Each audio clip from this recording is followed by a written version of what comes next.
नमस्कार, बहुत स्वागत है आपका। आप देख रहे हैं चाल चक्र और मैं हूं आपके साथ शैलेंद्र पांडे।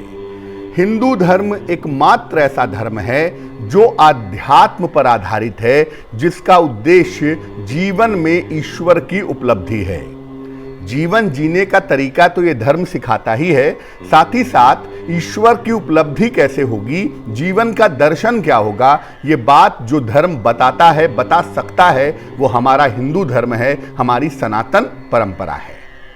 उस परंपरा के तहत बहुत सारे ऐसे कार्य हैं जो दिखने में तो बड़े छोटे लगते हैं, लेकिन जिन कार्यों का बड़ा गहरा और बहुत लंबा असर पड़ता है।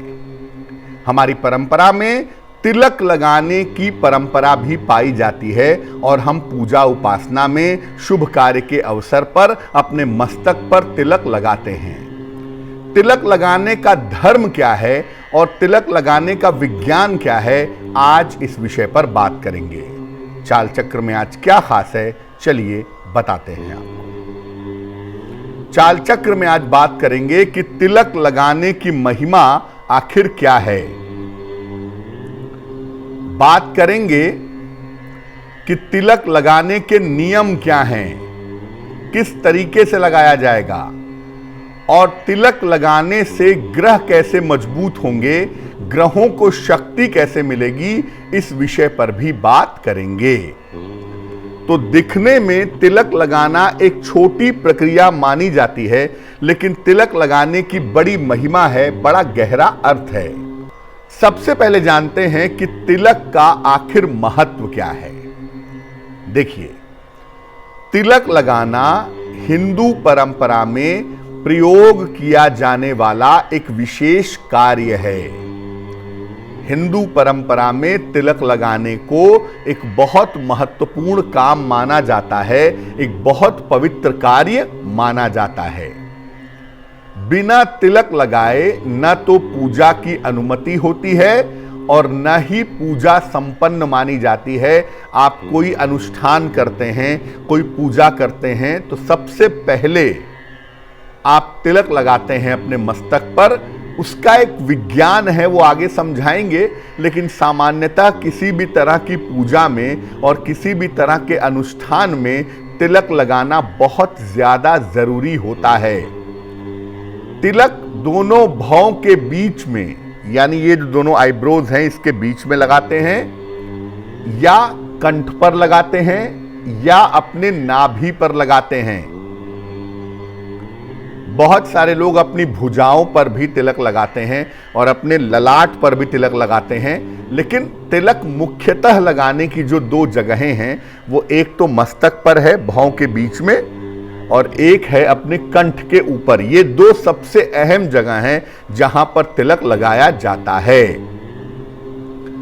तिलक के द्वारा यह भी जाना जा सकता है कि आप किस संप्रदाय से संबंध रखते हैं। जो शैव हैं, शिव को मानने वाले हैं, वो त्रिपुंड लगाते हैं। जो नारायण या विष्णु को मानने वाले हैं, वो गोल लंबा तिलक लगाते हैं ऊपर की तरफ, और जो देवी को मानने वाले हैं वो गोल तिलक लगाते हैं। तिलक ये बताता है कि आप किस संप्रदाय से, किस देवी देवता को मानने से संबंध रखते हैं, या किस संप्रदाय से आपका कनेक्शन है। काले रंग की एक पतली सी लकीर भी लगाई जाती है, या लाल रंग की एक पतली सी लकीर भी लगाई जाती है।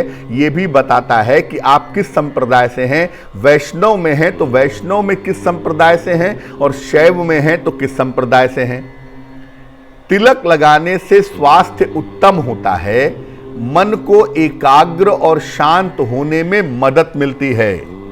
आप जहां तिलक लगाते हैं ना, इस पॉइंट को, इसको कहते हैं आज्ञा चक्र। बहुत इंपॉर्टेंट चक्र है ये। महिलाएं वहां बिंदी लगाती हैं, आप वहां तिलक लगाते हैं। ऐसा नहीं है कि कहीं भी लगा लेते हैं, नहीं, एक खास जगह लगाते हैं, क्योंकि ये जो पॉइंट है ना, ये शरीर का कंट्रोलिंग पॉइंट है, आज्ञा चक्र है, कमांडिंग पॉइंट है। यानी यहां से पूरे शरीर को, पूरे मन को आप कंट्रोल कर सकते हैं। इसलिए वहां पर तिलक लगाते हैं तो मन आपका ज्यादा कंसंट्रेट होता है, मन आपका ज्यादा शांत होता है। और ग्रहों की ऊर्जा संतुलित हो जाती है, ग्रह बैलेंस हो जाते हैं और भाग्य विशेष रूप से मदद करने लगता है। क्योंकि जब आप ऐसी कंडीशन में पहुंच जाएंगे कि तिलक लगाने से आपका आज्ञा चक्र इंप्रूव करेगा, तो आप अपने शरीर को, अपने मन को कमांड कर पाएंगे। और दुनिया का सारा खेल तो मन पे ही है ना। जब एक बार मन को कंट्रोल कर लिया, जब एक बार मन को कमांड कर लिया, तो जीवन को कमांड करना इतना मुश्किल नहीं होगा।